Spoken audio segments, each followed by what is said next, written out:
Lahir batin mohon maaf sebelumnya, saya memilih turun di bawah takriman wa ta'ziman lakum sebagai bentuk penghormatan kepada para masyayikh kita.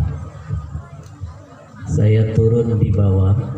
Yang kedua, saya suka dengan suasana keakraban, biar tidak ada yang merasa nanti jadi penceramah, dan jangan sampai ada yang merasa bahwa dia sudah diceramahi.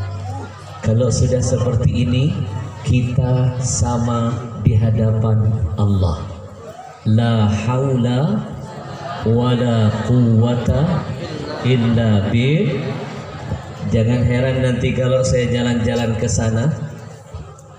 Jangan heran kalau nanti kalau saya jalan-jalan ke situ, dan jangan marah kalau saya langsung pulang. Tapi sebelum mulai saya punya permintaan dulu, boleh? Ini ceramah tabligh akbar saya yang pertama demi pondok pesantren ini. 3 bulan lebih saya tidak mau ceramah. Takbir. Karena yang saya lihat yang ngundang pondok pesantren, yang ngundang santri, hallnya seorang ulama besar, saya paksakan hadir di sini. Ini sebagai bentuk rasa cinta dan rindu saya kepada para jamaah. Tapi saya punya permintaan, nanti kalau tausiah sudah dimulai, boleh nggak semuanya hadirkan hatinya, tunjukkan malam ini yang terindah buat Allah dan Rasul. Siap? Karena saya paling anti ketika dalam majelis ilmu ada yang berbicara. Kalau melihat ada yang ngomong di dalam majelis ilmu, guru saya mengingatkan, ketahuilah itu orang yang tidak pandai menjaga kemuliaan majelis ilmu. Tutup mulut, pasang telinga, berikan buka hatinya, tunjukkan yang terbaik buat Allah malam ini. Satu kali duduk di tempat ini, mendengarkan ilmu, pahalanya lebih dahsyat daripada mengerjakan 1000 rakaat sholat sunnah. Satu kali duduk di majelis seperti ini, kafarah, menghapuskan yukafir, menghapuskan 70 tempat sia-sia yang pernah kita duduki. Alhamdulillah. Belum lagi malam ini malaikat sedang membentangkan sayapnya untuk kita semua. Jangan sampai kemuliaan ini hilang dari kita. Maka saya titip pesan, kalau ada teman sebelah ngajak ngomong, jangan dijawab omongannya. Masih ngomong juga suruh dia diam. Masih tetap ngomong, kita suruh dia pulang. Jangan gara-gara dia seorang menghilangkan keberkahan majelis kita malam ini. Sekali lagi saya mau tanya, siap berikan yang terbaik buat Allah dan Rasul? Ya. Kalau nampak ada yang ngomong ceramah 10 menit, langsung saya potong. Ngomong lagi saya potong. Ngomong terus pulang saya. Deal? Baik, sambutlah salam penghormatan terindah dari hati yang paling dalam. Assalamualaikum warahmatullahi wabarakatuh.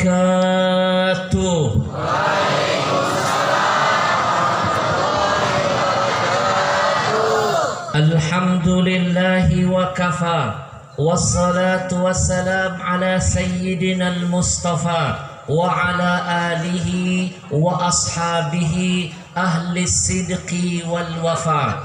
Allahumma salli wa sallim wa barik wa karrim wa azzim ala sayyidina Muhammadin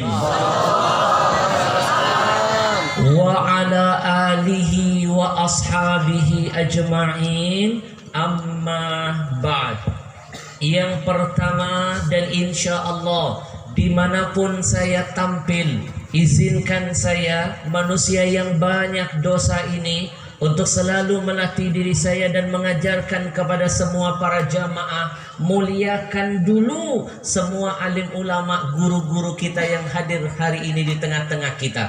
Saya titip pesan, mau siapapun pejabat yang duduk di dalam majelis kita, Jangan dulu disebut dan dimuliakan nama-nama mereka sebelum kita menyebut dan memuliakan nama ulama-ulama kita. Karena ulama itu lebih terhormat ketimbang pejabat. Setuju? Kalau presiden hari ini meninggal dunia, siapa yang bilang amin barusan? Hati-hati loh, ntar jadi tersangka.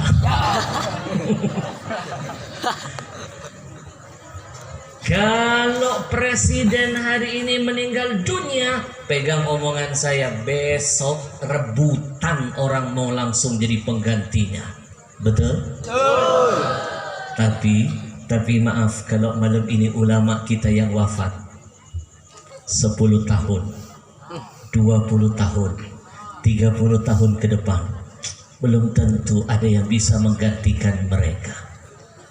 Kemarin kita kehilangan seorang ulama besar dari kota Yaman, Habib Ali Masyhur. Siapa yang tidak kenal, Masya Allah. Sebelumnya kita kehilangan ada ulama besar di Kalimantan Selatan, Guru Zuhri. Sebelumnya kita kehilangan Kiai Haji Muhammad Arifin Ilham, Habib Munzir Al-Musawa, Kiai Haji Zainuddin MZ, sahabat saya UJ, dan masih banyak ulama-ulama besar lainnya. Wabil khusus guru kita tercinta Kiai Haji Zainuddin Najib bin Haji Said.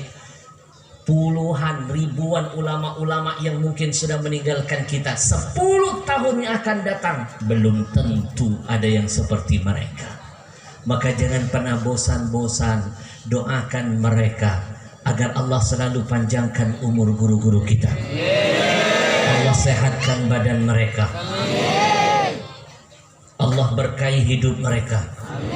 Allah jauhkan dari fitnah dunia yang ada. Amin ya rabbal alamin. Bapak Ibu yang dimuliakan Allah, siapapun pejabat yang hadir, saya tidak akan mau menyebut dan memuliakan namanya sebelum saya memuliakan ulama, karena di mata saya ulama itu lebih terhormat ketimbang pejabat. Al-muhtaram, para alim ulama, al-a'izzah, al-afadil yang tidak bisa saya sebutkan satu persatu, tapi tidak mengurangi rasa ta'zim dan hormat saya. Beliau inilah pewaris-pewaris Nabi. Al-ulama warathatul. Maaf, Nabi enggak mewariskan harta kepada kita, tapi yang Nabi titipkan adalah ulama di tengah-tengah kita. Bapak Ibu dapat warisan harta dari keluarga orang-orang tua kita. Kita jaga warisan itu. Tanah dicaplok, urusannya nyawa. Tapi kenapa ketika ulama kita dizolimi, ulama kita disakiti, ulama kita dihina, kita diam? Berarti kita tidak menjaga warisan terindah dari Rasul. Nanti Rasul akan minta pertanggungjawaban di hadapan kita. Kalau warisan manusia saja kita jaga, apalagi warisan Rasul. Mereka ini harus senantiasa kita lindungi dan kita jaga, insya Allah. Yang saya hormati dan saya muliakan, hadir di tengah-tengah kita ada Bapak Lurah, peci merah, kelihatan darah muda. Dari tadi saya mendengar Bapak Lurah menyampaikan sambutannya dengan semangat. Habib, jangan takut, orang sini insya Allah sehat semuanya. Corona kabur, lihat orang sini. Di sini saya dengar-dengar zona hijau, bersyukur. Tempat lain sudah banyak zona merah. Tempat tinggal saya udah 3 bulan lebih masjid ditutup, Pak Lurah. Nggak boleh sholat. Ratusan jadwal saya dibatalkan.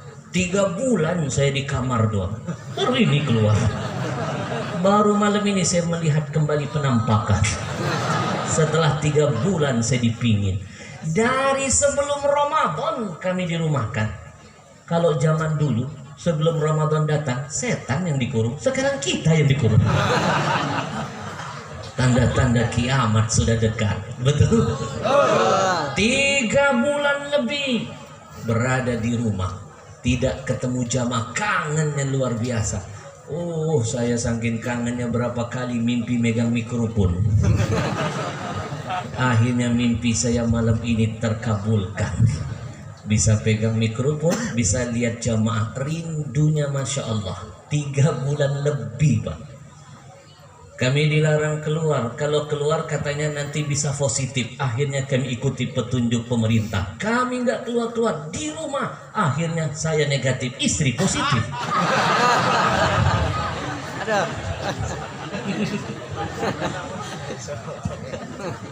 Kalau zona merah nggak usah sholat Jumat, cukup di rumah, ganti zuhur.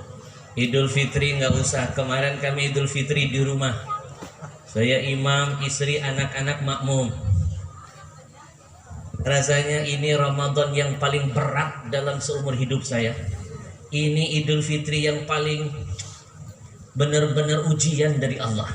Biasanya Idul Fitri kita nanti-nantikan sholat ribuan umat di lapangan. Zona merah nggak bisa sholat, cuma di rumah doang. Ada yang sholat cuma suami istri.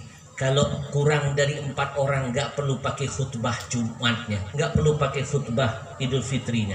Tapi kalau di atas 4 orang boleh pakai khutbah, karena khutbah itu hukumnya sunnah. Tadi saya tanya Pak Lurah, di sini zona hijau sholat, Masya Allah nikmat. Kalau zona hijau jangan tinggalkan sholat berjamaah, tetap isi masjid.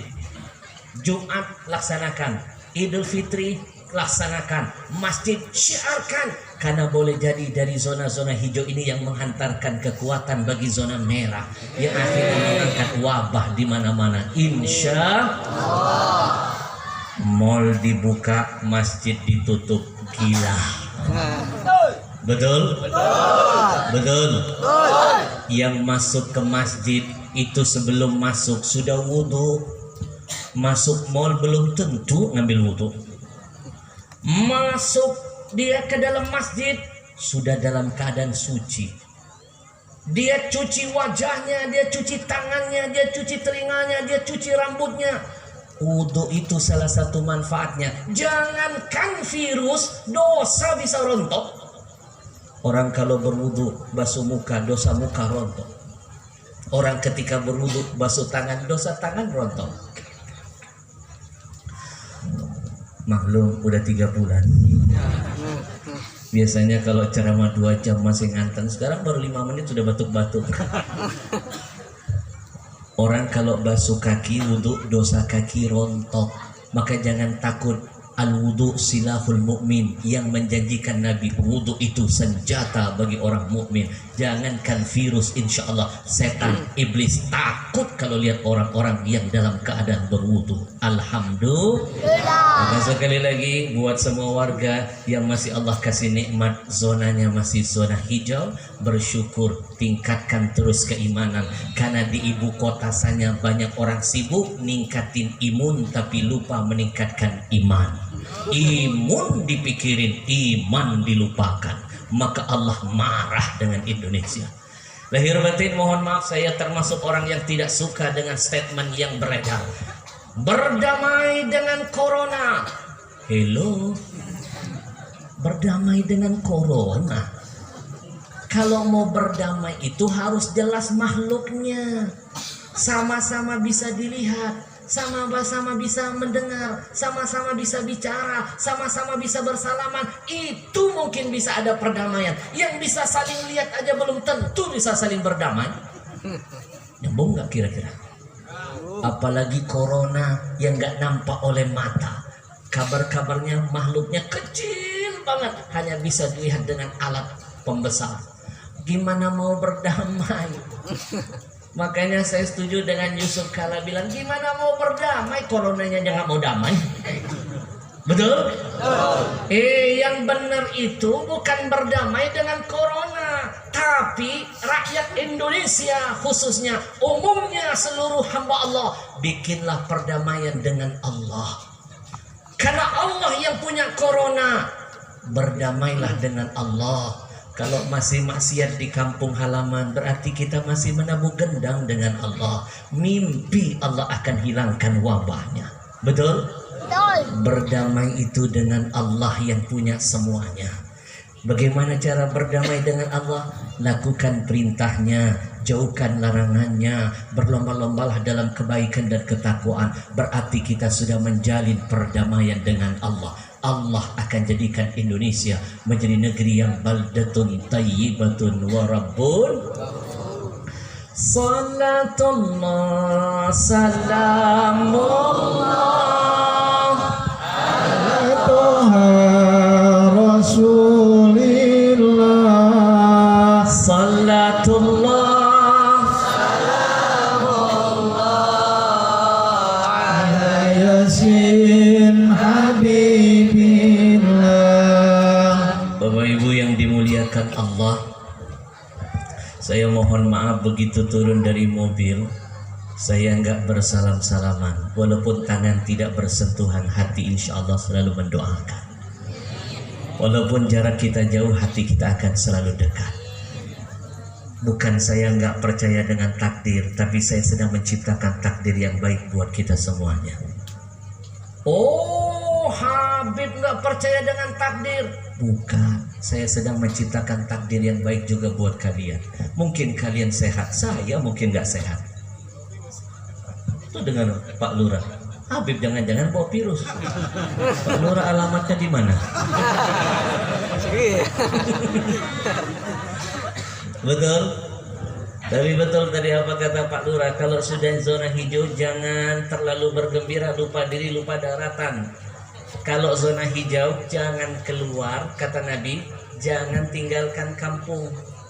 Betul? Itu salah satunya insya Allah akan terjaga terus menerus. Makanya saya tadi nggak salam-salaman, bukan saya nggak percaya dengan antum. Saya khawatir nanti saya memberikan dampak negatif karena saya dari kota.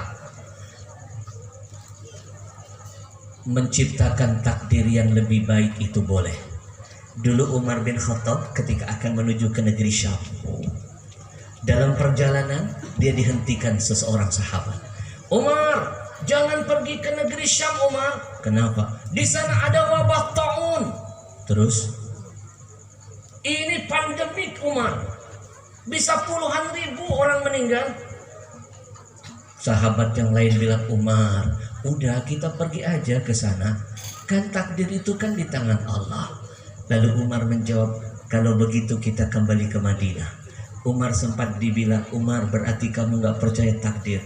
Bukan gak percaya takdir, kata Umar. Aku sedang menciptakan takdir yang baik untuk kita semua.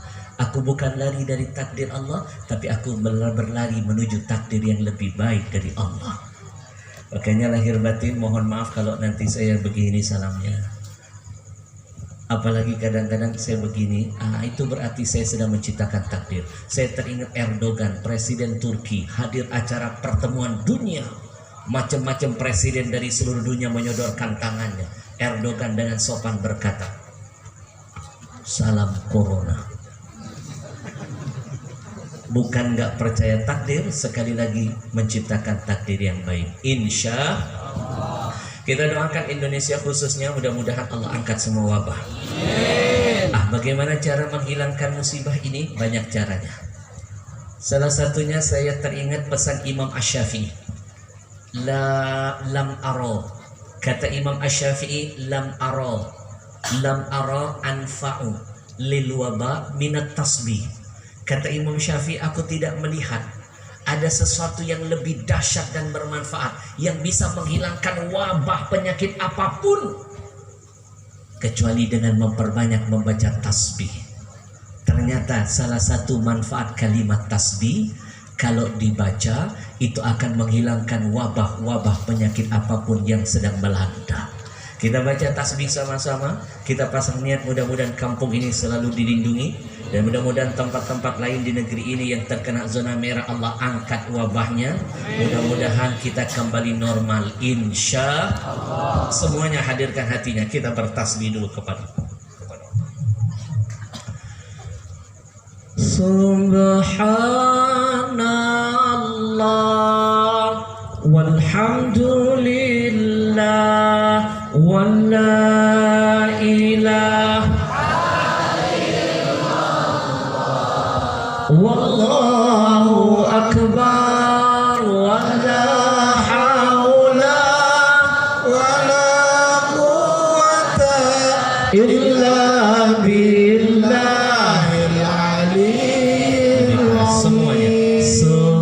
subhanallah walhamdulillah wa la ilaha illallah wallahu akbar wala haula wala quwwata illa billahil aliyyil azim. Al-Alil Azim.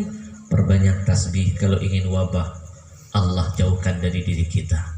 Yang kedua, selain tasbih perbanyak apa? Doa.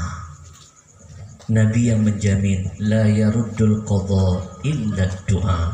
Tidak ada yang bisa merubah takdir kecuali dengan doa. Takdir buruk bisa berubah jadi baik. Takdir yang sudah baik bertambah kebaikannya hanya dengan doa.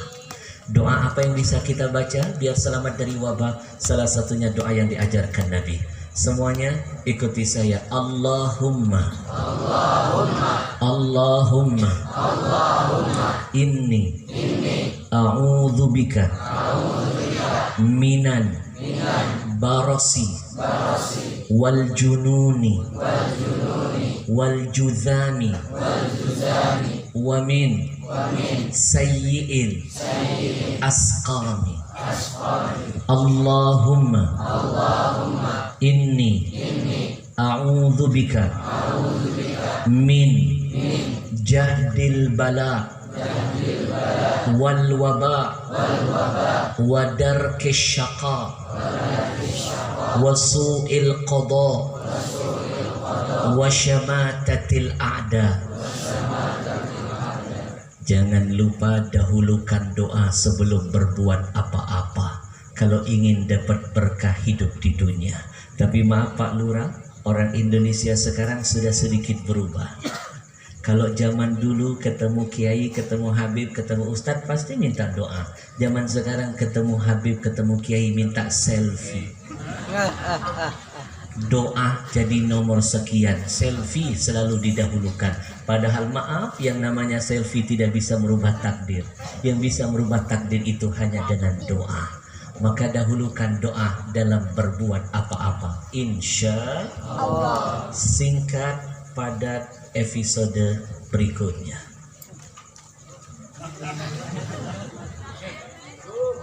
Maaf Pak Lurah, apakah di kelurahan ini penceramah nggak boleh lihat jam tangan? Masih boleh kan?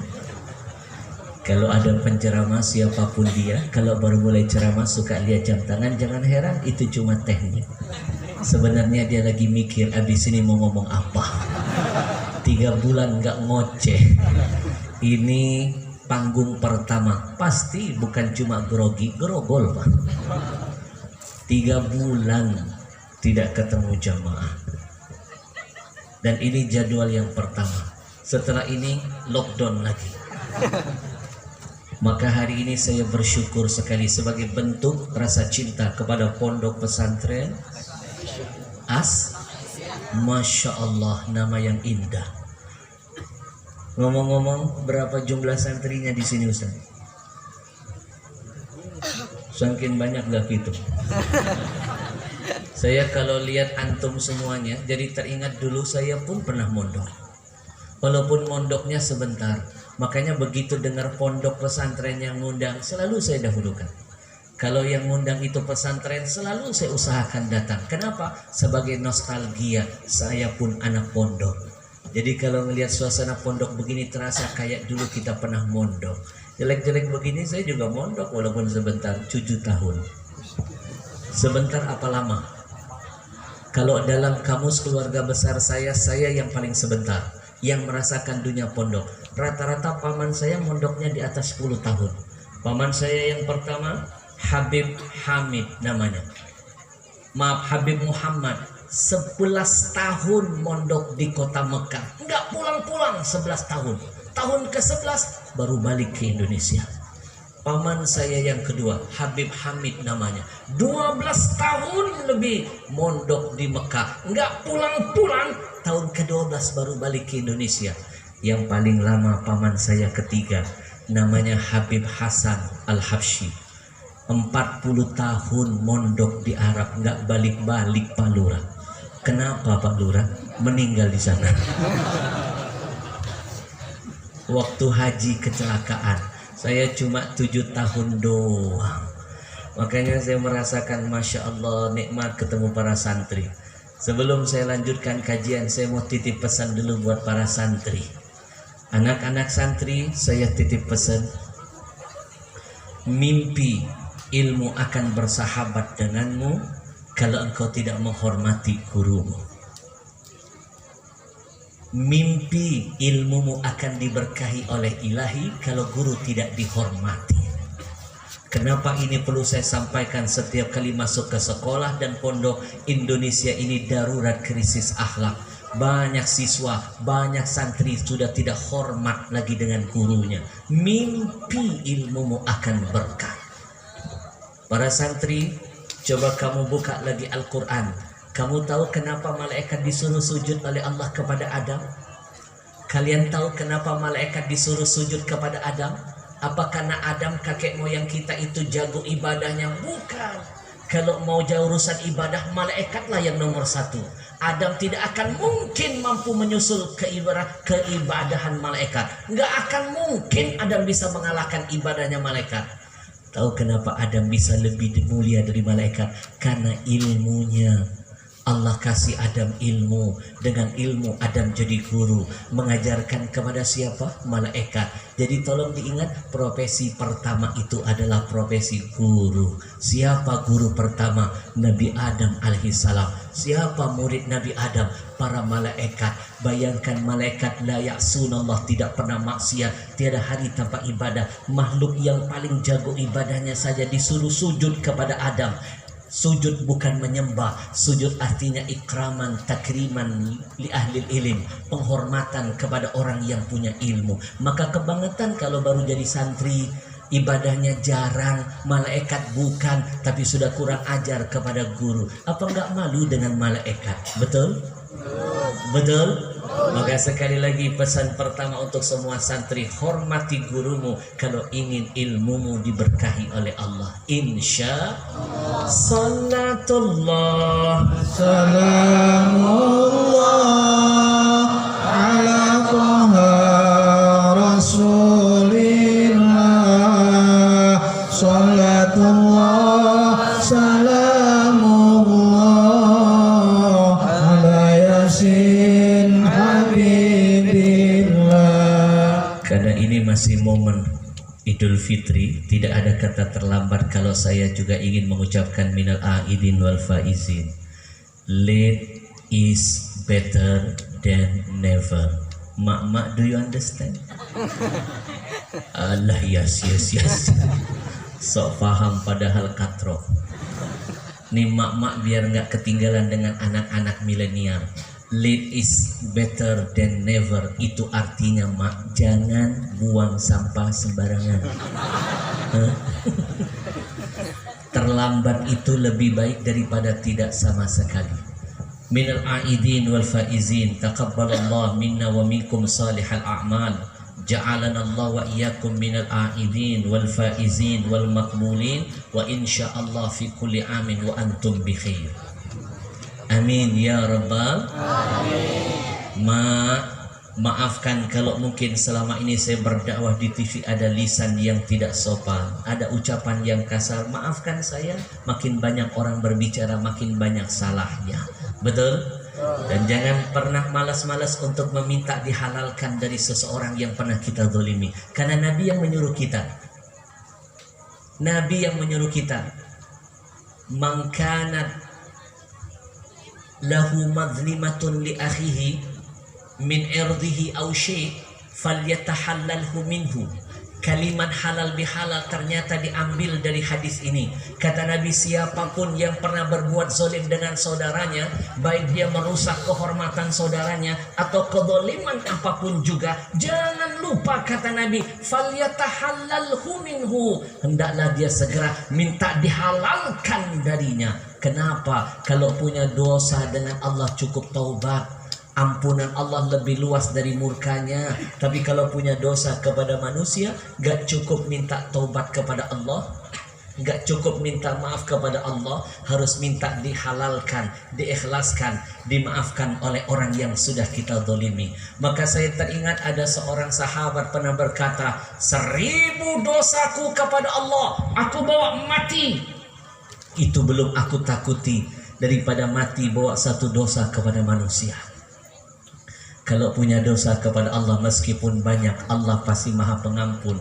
Selama nyawa belum nyampe tenggorokan, Allah bukakan pintu taubat. Tapi kalau punya dosa kepada manusia, selama dia belum memaafkan, itu akan jadi penghambat langkah kita untuk sampai ke syurganya Allah.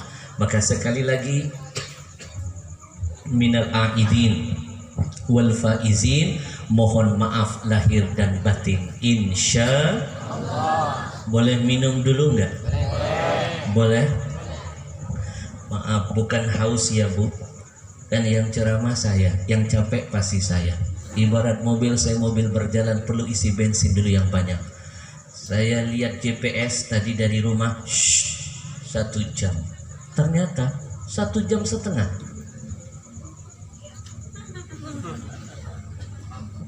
Jalannya jauh. Ternyata memang GPS tidak bisa dipercaya. Kadang-kadang suka menyebab, belok kanan, rumah janda, rumah janda. Minum dulu ya.